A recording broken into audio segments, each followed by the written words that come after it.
exciting things about introducing poetry to a classroom or in any context is that poetry allows you to talk about the unspeakable. The poet can speak about the unspeakable through the language of the poem, the beauty of the words, and stir the reader to think about things in a new way, or to engage a conversation about a subject that might be difficult to talk about otherwise. This is certainly true when we think about Brooks's poem, The Mother.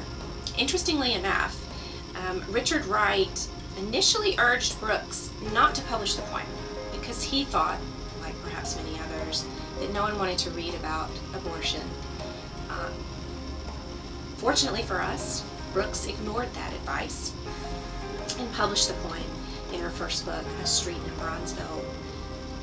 I think the poem is interesting for a number of reasons. The voice of the speaker is conflicted. The person behind the pen and the paper can truly express themselves and how they feel. And from reading this, you can understand that this person was going through a lot of remorse about how they feel. And oftentimes people have so much pride they don't want to let remorse out verbally, but it's easier to write, something that may have gone on. And so I really like the honesty in the poem because that resonates with so many people. No matter what it is, you can read this poem and you can understand remorse imperative. And that's the beauty of poetry. It allows you to feel the rhythm, it allows you to feel the movement of the words and feel the validity of what everything is that is being said and understand where that person is coming from. Go through that journey with them. And so I really appreciate the truth in this. The poem was an amazing poem that allowed me to understand women in a greater way.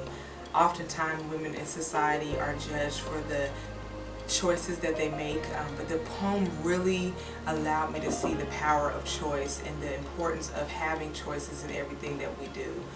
There's choices to do the right thing, there's choices to do the wrong thing, but then there's that time where you don't know what's right or wrong to do. You have to do what's best for your situation, and that's what really captured my heart in this, understanding what was best for one particular individual. And no one can say what's best. They have to decide, and those decisions are based on their morals, their values, their skills, and their abilities to do a variety of different things. And so that's what really stuck out to me.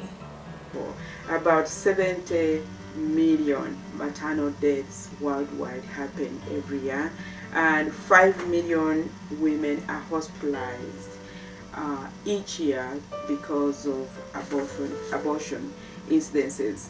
It is estimated also worldwide that about 44 million abortion incidences are performed worldwide. Now, when we bring back that to the United States, you find that about 1 in 3 women in the United States performs abortion. That tells us that this is a very common practice among women, but we have to understand the reasons why women perform abortions. Oftentimes people think women just want to perform abortions, but that's not true. It could be because of illnesses. It could be because of women have been raped, and there are so many women who are raped and conceived, especially in areas where there is war, and also in some areas where crime incidences are very high.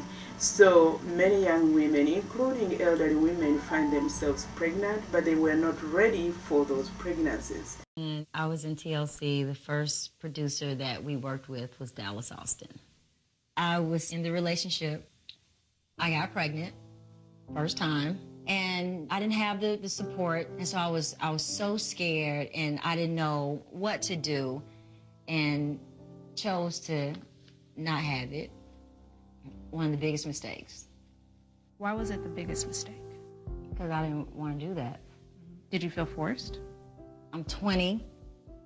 My career hadn't even really started, so how do I do all that? Yeah. How can I be a mommy? It messed me up. I don't know. It broke my spirit. That's what it did.